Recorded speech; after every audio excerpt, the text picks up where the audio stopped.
ఏపీలో మరో రాజకీయ హత్య కలకలం రేపుతోంది. వినుకొండలో రషీద్ హత్య మరొక ముందే మరో ఘటన చోటు చేసుకుంది. కర్నూలులోని సీతారామపురంలో వైసీపీ నేత సుబ్బారాయుడును రాళ్లతో కొట్టి నరికి చంపారు దుండగులు. అసెంబ్లీ ఎన్నికల్లో వైసీపీకి మద్దతుగా పనిచేశాడంటూ సుబ్బారాయుడిని హత్య చేశారంటూ కుటుంబ సభ్యులు ఆరోపిస్తున్నారు. సుబ్బారాయుడు మాజీ ఎమ్మెల్యే శిల్పా చక్రపాణికి అనుచరుడు. హత్య నేపథ్యంలో ఒక్కసారిగా పరిస్థితులు ఉద్రిక్తంగా మారాయి. సీతారామపురంలో పటిష్ట భద్రతను ఏర్పాటు చేశారు పోలీసులు.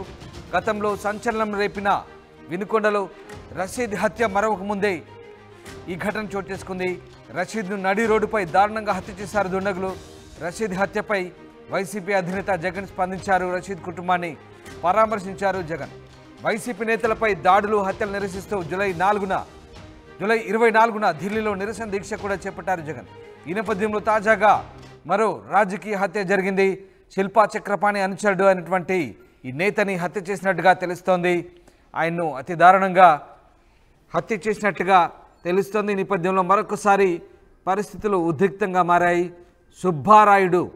సుబ్బారాయుడిని వైసీపీకి గత ఎన్నికల్లో పనిచేసినందుకు మద్దతు ఇచ్చినందుకే హత్య చేసినట్టుగా కుటుంబ సభ్యులు ఆరోపిస్తున్నారు. కర్నూలులోని సీతారామపురంలో రాళ్లతో కొట్టి నరికి వైసీపీ నేత సుబ్బారాయుడిని చాలా దారుణంగా హత్య చేశారు దుండగులు. వినుకొండలో రషీద్ హత్య మరొక ముందే మరో ఘటన చోటు చేసుకుంది. కర్నూలు జిల్లా సీతారామపురంలో కేవలం అసెంబ్లీ ఎన్నికల్లో వైసీపీకి మద్దతుగా పనిచేశాడనే కోపంతోనే ప్రత్యర్థులు సుబ్బారాయుడిని హత్య చేశారంటూ కుటుంబ సభ్యులు ఆవేదన వ్యక్తం చేస్తున్నారు. సుబ్బారాయుడు మాజీ ఎమ్మెల్యే శిల్పా చక్రపాణికి అనుచరుడు. హత్య నేపథ్యంలో ఒక్కసారిగా అక్కడ పరిస్థితులు అయితే ఉద్రిక్తంగా మారాయి. సీతారామపురంలో పటిష్ట భద్రతను పోలీసులు ఏర్పాటు చేశారు. గతంలో సంచలనం రేపిన వినుకొండ రషీద్ హత్య తర్వాత మళ్ళీ రాజకీయ హత్యగా ఏపీలో ఇది నమోదైంది. అప్పుడు నడి రోడ్డుపై రషీద్ని దారుణంగా హత్య చేశారు దుండగులు. రషీద్ హత్యపై వైసీపీ అధినేత జగన్ కూడా స్పందించారు. వారి కుటుంబ సభ్యులను కూడా పరామర్శించారు. వినుకొండ వెళ్ళిన క్రమంలో ఒక్కసారిగా అక్కడ భారీగా జనాలు తరలివచ్చారు. అక్కడ వాళ్ళకు సానుభూతి తెలుపుతూ మద్దతుగా చాలామంది అక్కడికి వచ్చిన పరిస్థితి.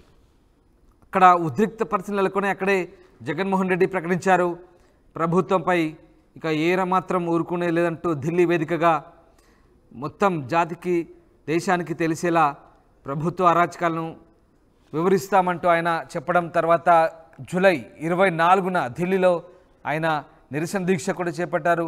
వివిధ రాజకీయ పక్షాలు కూడా వచ్చి ఆయనకు మద్దతు తెలపడంతో ఒక్కసారిగా ఆ విషయం అప్పుడు జాతీయ స్థాయిలో హైలైట్ అయింది. ఇప్పుడు తాజాగా మళ్ళీ ఈ హత్య ద్వారా మళ్ళీ మరొక రాజకీయ హత్య జరిగిందని చెప్పవచ్చు. కర్నూలు జిల్లాలో జరిగినటువంటి ఈ హత్యకు సంబంధించి ప్రస్తుతం పోలీసులు అయితే పూర్తి స్థాయిలో దర్యాప్తు చేస్తున్నారు. మాజీ ఎమ్మెల్యే శిల్పా చక్రపాణికి ప్రధాన అనుచరుడు సుబ్బారాయుడిని అతి దారుణంగా రాళ్లతో కొట్టి నరికి చంపినట్టుగా తెలుస్తోంది. అసెంబ్లీ ఎన్నికల్లో సుబ్బారాయుడు వైసీపీకి అనుకూలంగా పనిచేశాడనే కారణంతోనే అతన్ని హత్య చేశారంటూ కుటుంబ సభ్యులు ఆరోపిస్తున్నారు. ఒక్కసారిగా ఈ హత్య నేపథ్యంలో మళ్ళీ పరిస్థితులు ఉధృతంగా మారడంతో ఆ ప్రాంతంలో పోలీసులు పటిష్ట భద్రత ఏర్పాటు చేసి తమ ఆధీనంలోకి తీసుకున్నట్టుగా తెలుస్తోంది. ప్రస్తుతానికి ఆంక్షల వలయంలో ఉన్నట్టుగా తెలుస్తుంది. సీతారామపురంలో ఎలాంటి అవాంఛనీయ ఘటనలు జరగకుండా పోలీసులు కట్టుదిట్టమైన భద్రత ఏర్పాటు చేసినట్టుగా తెలుస్తుంది. పోలీసులు ప్రస్తుతానికి కేసు నమోదు చేసి దర్యాప్తు చేస్తున్నారు. ఇలాంటి ఘటనలు పునరావృతం కాకుండా చర్యలు తీసుకుంటామంటూ పోలీసు అధికారులు చెప్తున్న పరిస్థితి.